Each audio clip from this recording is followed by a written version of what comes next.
नमस्कार, आप सभी का स्वागत दूरदर्शन के इस खास प्रोग्राम में। तो आज बात नेताजी की विरासत की, आज बात नेताजी के योगदान की और आज बात जय हिंद के नारे की।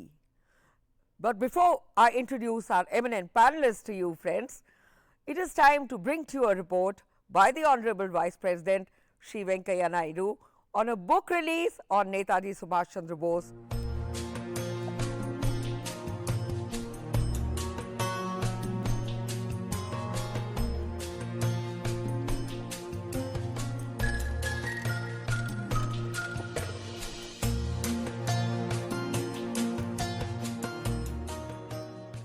I am pleased to release the book, Netaji, India's Independence. Dr. Kalyan Kumar Dey, an associate member of the Netaji Subhash Chandra Bose INA Trust. This book is a valuable addition to the vast published works on India's freedom movement in general and also the contribution of Sri Netaji Subhash Chandra Bose to the freedom struggle in particular. Netaji was a charismatic leader and one of the towering personalities of the freedom movement. The present book contains some interesting documents that throw light on the great contribution made by Netaji Subhash Chandra Bose to the freedom movement. Netaji is the name which inspires everybody. The very picture of Netaji inspires patriotism, discipline, courage, conviction. So the children should be taught more about freedom struggle and the contribution particularly made by people like Subhash Chandra Bose, the role of INA. All these things should be brought to focus. Let the children read different aspects, contributions made, enhance their understanding. That is what is needed.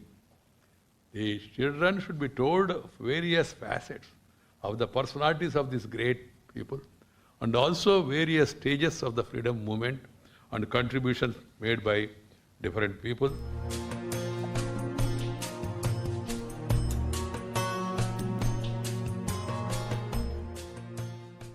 I'm extremely delighted and privileged to introduce to you our very eminent panelists for today. I would like to welcome first Brigadier R.C. Chikara, who is the chairman of the INA Trust. बहुत स्वागत आपका इस programme में sir. Professor Makhanlal ji, an eminent historian, बहुत स्वागत आपका भी. And Professor Kapil, also a very eminent historian. A hearty welcome to each of you today. It was indeed a proud moment when this book was released. And can you tell us some more, Brigadier Chikara, since you were there at the Vice President's house when this book was released. And the author, incidentally, also happens to be a part of our trust, the late author. Well, the book was released by Venkaiah Naidu ji, and we thought it was a great favor which he did to us by allowing us to release it at a time when the COVID was more or less at its peak.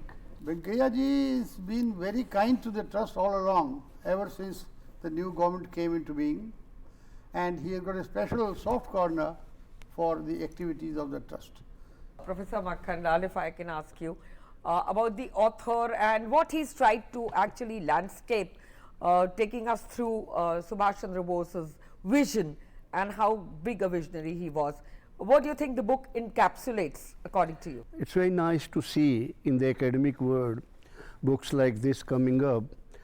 But what we have to realize is that in hardcore academic work, lot of work goes on at higher level, but it never percolates down at the general level, at lower level, at mass level. Ji. That is where such books come to play a great role. We all know how the freedom was taken, but only halfway through. Ji.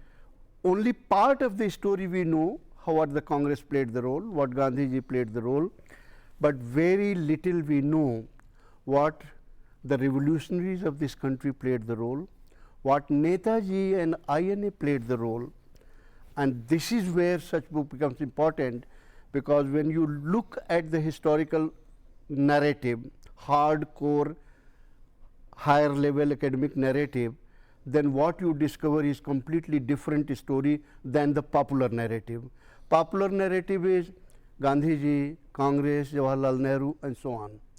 But when you go on higher level narrative, what goes on into nut bolt, not in gossip, not in various public spaces, what goes on in nut bolt, and that's where the whole crux of the matter lies.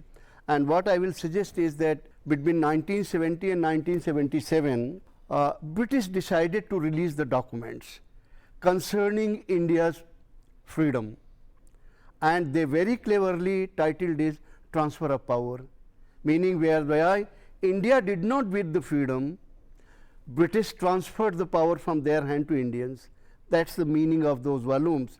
But what is very important to understand is those volumes are the official publication of publisher is Her Majesty's Stationery Office, meaning thereby it has not been published by a normal publisher, a private publisher or anything, or even the government. You know that Her Majesty is different than the British government. So it's a Her Majesty's publication. Every word written there is authentic, sacred and inviolable. And that is where in 12 volume Mansarg edited from 1942 to 1947. From 1942 when Stafford Cripps come to India with mission, and 15th August 1947, most of the documents, I will not say all the documents, because I know that in British library, in India Office Library, or even Her Majesty's Library, lot of documents are there. Having lived there for long, I know that lot of documents have not been included that may have been inconvenient to British themselves. Correct. But by and large they included, and that is where volume 6 of the transfer of power, edited by Mansarg, Nicholas Mansarg, it deals with actually, I can tell you exact date, 1st August 1945 to 22nd March 1946. Remember, 1st August 1945 to 22nd March 1946, all the documents or whatever documents they wanted to include, they are included. This is the post-war situation. It's not ordinary times. Post-war situation, lot of debate is going on. What has to be done? Now British has won the power. What has to be done? And lot of internal correspondence, lot of secret correspondence is going on, that what has to be done with the INA and Subhash Chandra Bose. Remember why INA becomes very important for them.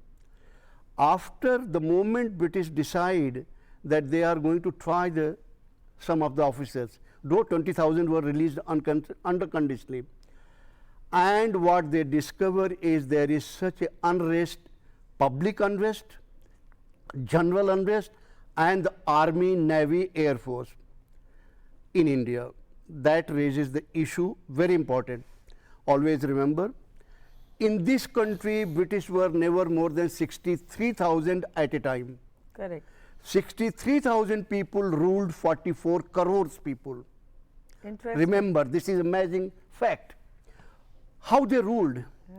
They ruled over India through the Indians themselves. I would like to validate what you said. Dr. Day's book absolutely tells us the same. But more than that, Kapilji, if I may ask you, it has been realized by all of us, and I'd like to tell all our viewers and all the children who are watching us today, that the freedom that we got was because of Subhash Chandra Bose, and this has been validated by the person who signed the document, Lord Clement Attlee, when he signed that. What would you like to say here, Professor Kapil, and how true is this? This is a very pertinent thing, because certain facts of history had been intentionally suppressed or hidden from the younger generation of India after 1947. And as Professor Makhanlal just now said, that in spite of this publication in Transfer of Power volumes, in 1976, you see, 24 and 44 years is a big period for Indian historians to change the history books, to base the books on the basis of those confidential documents which came out into public. I can understand that before 76 there were certain documents were hidden, something was there, so our history books were singing the same song and same tune, you know, which was being done since 47, ke bina talwar, bina dhal. But after that, when these facts have come to knowledge, this was not done. Please remember one thing.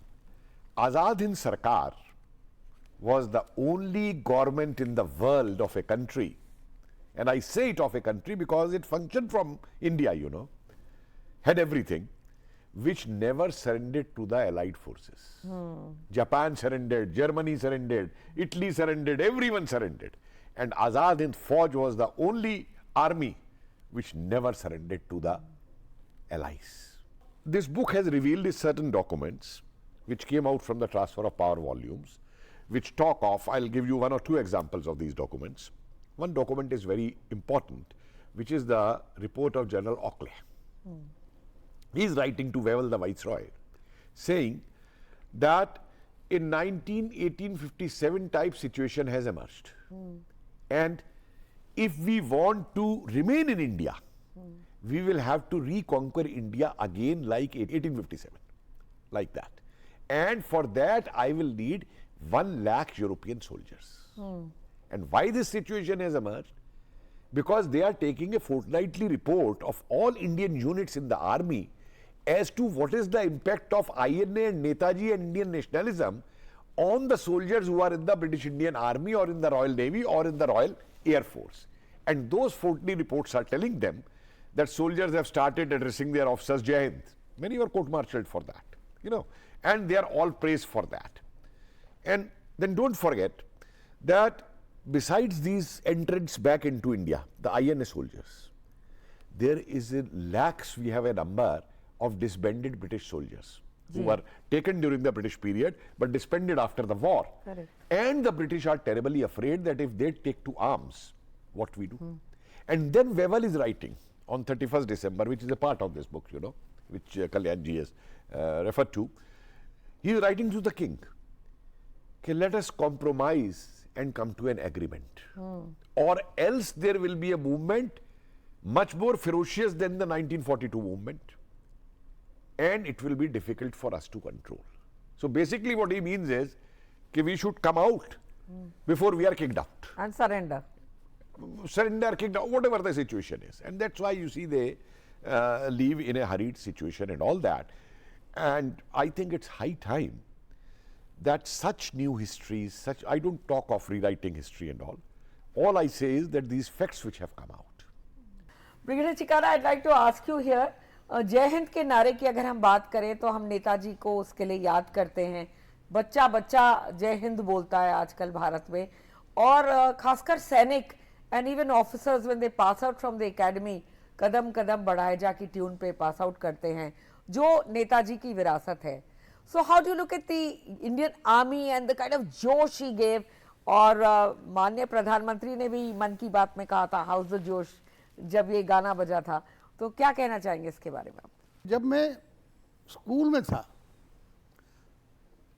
Late 40s and early 50s, तो हिंदुस्तान में नेताजी सुभाष और INA were household names. They were our heroes. We used to worship them. But then after mid-50s, these things started changing. And what happened was that Netaji went into the background, INA went into the background, and what came into the foreground was Jawaharlal Nehru.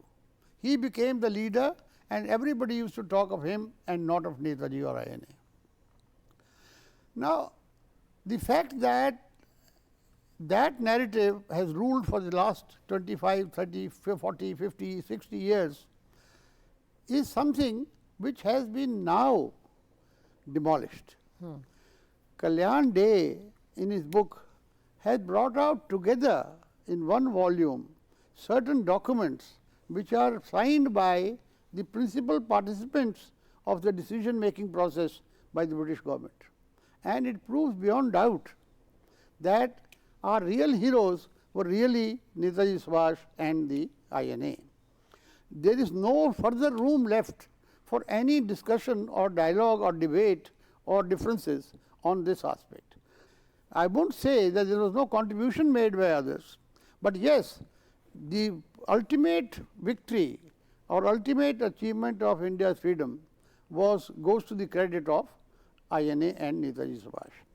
Having said that, the Indian Army was not in the know of anything about the INA till the end of the World War. And we never used to even talk about it. But then when the INA soldiers came back after the defeat of the Japanese army, things started leaking out. And the Indian Army started saying, अरे हमें तो पता ही नहीं था, ये हमें किसी ने बताया है क्यों नहीं? And that's where the crux of the problem lies. That although the facts of history were known to many people in the country, the truth was never revealed or never published. So the issue is that the Indian Army then said, okay, all right, we are not loyal to the king anymore, I was not loyal to the queen anymore, and the mutinies took place, followed by the trials in the Red Fort. After all that happened, India awakened, and the British had no choice but to leave. They had to run away to save their lives, because they feared, as Kapil said, that the 1857-like situation would emerge, and they will not be in a position to control it. I am very glad as a soldier that this lesson came to us in the 50s, and we then started calling ourselves Indian Army rather than British Indian Army. Indian Army took on this question of, or this nara of Jai Hind, or the salutation that we used between soldiers, with great difficulty. It wasn't an easy sanction to achieve. It was very difficult for us to say Jai Hind in the beginning. We were not allowed to talk of the INA, or we are not allowed to talk of Netaji Subhash in the officers' messes and things like that. But yes, privately everybody knew what has happened, and we used to talk amongst ourselves. Professor Makhanal, I'd like to ask you, how do you look at the legacy of this great leader, resigning from the ICS as we know it, and giving up all that he had to devote himself, his grit, his determination for a free India? ये नए भारत की जो हम बात करते हैं, उस भारत की कल्पना जैसे प्रधानमंत्री माननीय प्रधानमंत्री मोदी जी करते हैं, उसी तरह से एक कल्पना नए भारत की सुभाष चंद्र बोस ने की थी. क्या कहना चाहेंगे आप? एक्चुअली आपने ICS की बात की, 1921 की बात है. ही वॉज इन कैम्ब्रिज, और एक बहुत बड़ा नाम फिलासफी की क्षेत्र में है यस के बनर्जी, वो उनके मित्र थे. ICS से जब रिज़ाइन करते हैं, रिज़ाइन नहीं करते, शब्द यही होता है इतिहास के पन्नों में कि रिज़ाइन. वो चिट्ठी लिखते हैं ICS एकेडमी को कि my name should be struck off from the list, और साथ में मुझे एग्जैक्टली नहीं याद आ रहा है कि 126 पाउंड या 146 पाउंड का चेक भी वो लगाते हैं, क्योंकि उतना पैसा एकेडमी उनको दे चुकी थी उनके मेंटेनेंस पे.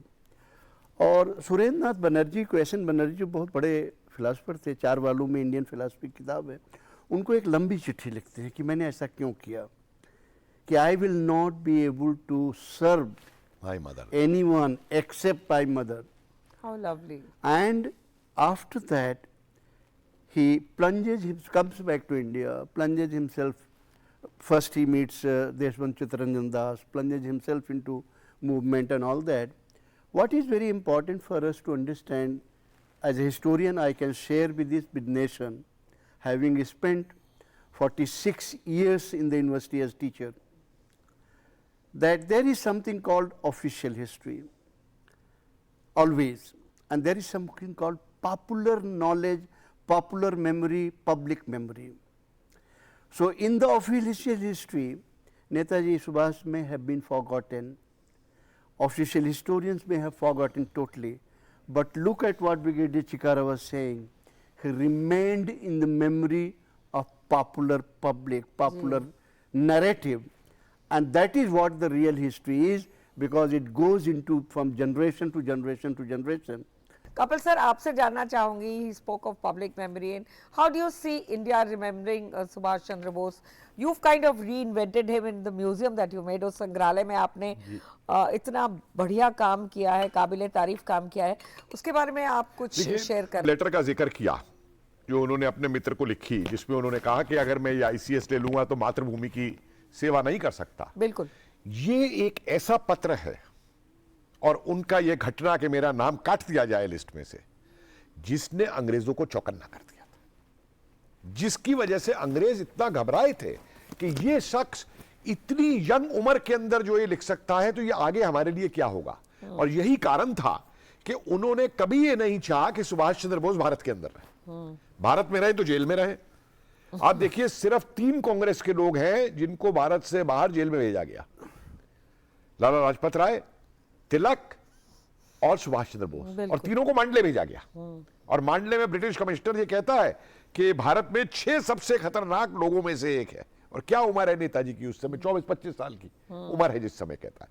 ये मत भूलिए कि कांग्रेस के इतिहास में पहली बार पूर्ण स्वतंत्रता की बात करने वाला व्यक्ति सुभाष चंद्र बोस था जी।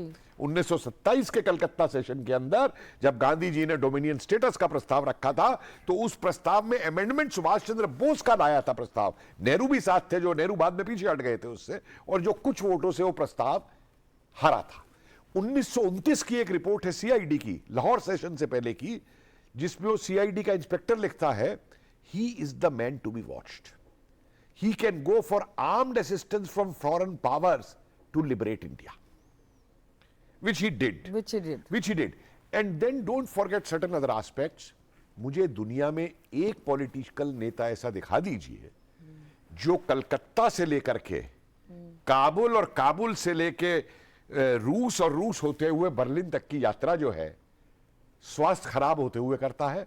और एक नेता मुझे दुनिया में दिखा दीजिए जो जर्मनी से लेकर के और जापान तक 3 महीने पनडुब्बी के अंदर नीचे से आता है। रानी झांसी रेजिमेंट, मत भूलिए, दुनिया की सबसे पहली आधुनिक युग की स्त्रियों की शक्तिकरण की रेजिमेंट थी।